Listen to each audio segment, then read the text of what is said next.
Lion King was directed by Jon Favreau and stars, well, a lot of voice actors. It's the same exact story as the original. Mufasa is king, Scar is his jealous brother, Mufasa's son Simba is now the rightful heir, so Scar does what he has to do in order to get closer to that throne. I don't think there is a single soul who denies that The Lion King from 1994 is a classic. It is one of the greatest movies ever made. Disney did such a great job with that movie. And we know that Disney has now been remaking all of their old animated classics, some good, some not so great. But the question many asked was, what would Disney and Jon Favreau do with a Lion King live action remake? Would they go in a different direction from the original? Or would they go down the same route that made the original movie so good? And with this film, they do go down that same route as the original, but just a little bit too much, to the point where you don't really care at all about this movie. 2019's Lion King remake is not terrible, it's not awful, it's not even really bad.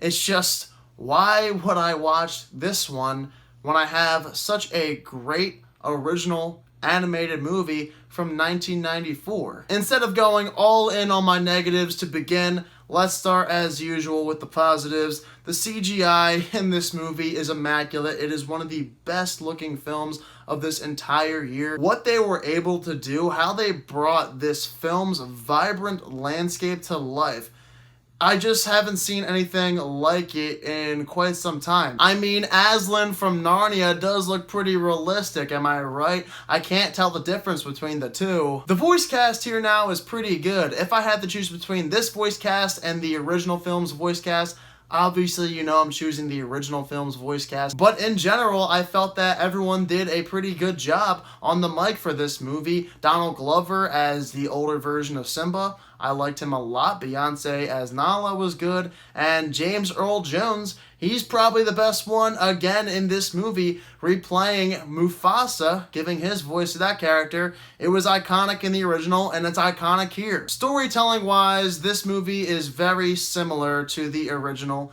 In fact, there's barely any difference between the original story and this one. So if you're just looking for a solid retelling with barely any changes done, you'll like the new Lion King. But if you were hoping for a difference here and there, well, this is not the movie for you. Paying homage to the original Lion King, I understand you have to do it, but do you really? The Lion King is one of those stories where you can expand on certain characters and plot details to the point where it does not always have to be just like the original. There could be differences. So since this movie is literally almost shot for shot the same as the original Lion King, it feels like this movie doesn't have any intentions besides trying to make a lot of money. For me, I compare this movie to an extended cut of an older film where they come out with a newer version that's upgraded. The colors are different, they are more lively and look better. But in this case, instead of upgrading the colors and the look of the film,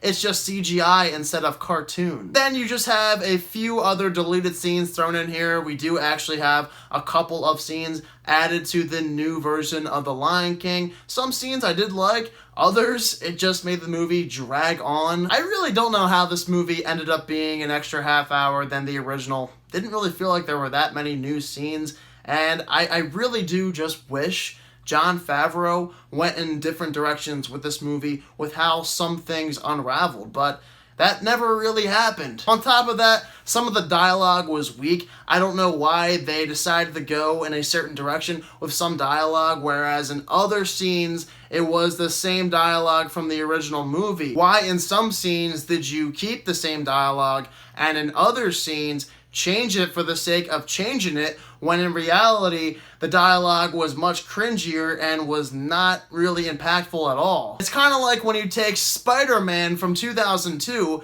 in comparison to the Amazing Spider-Man from 2012.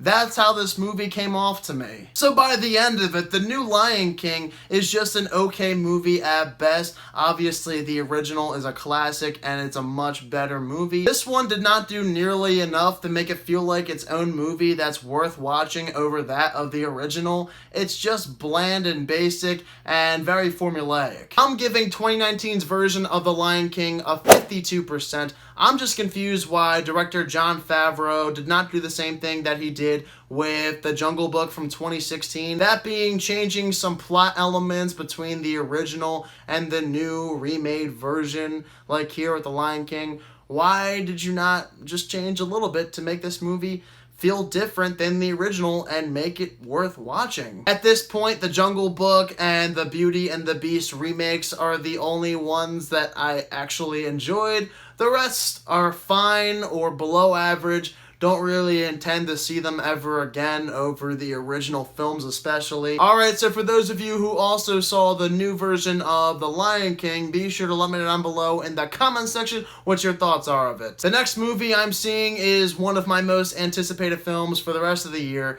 That is Once Upon a Time in Hollywood. So stoked to see Quentin Tarantino's next adventure. If you're new to my channel, click the subscribe button and give this video a thumbs up if you enjoyed it. Thank you all so much for watching this video, and I hope you all have a fantastic day.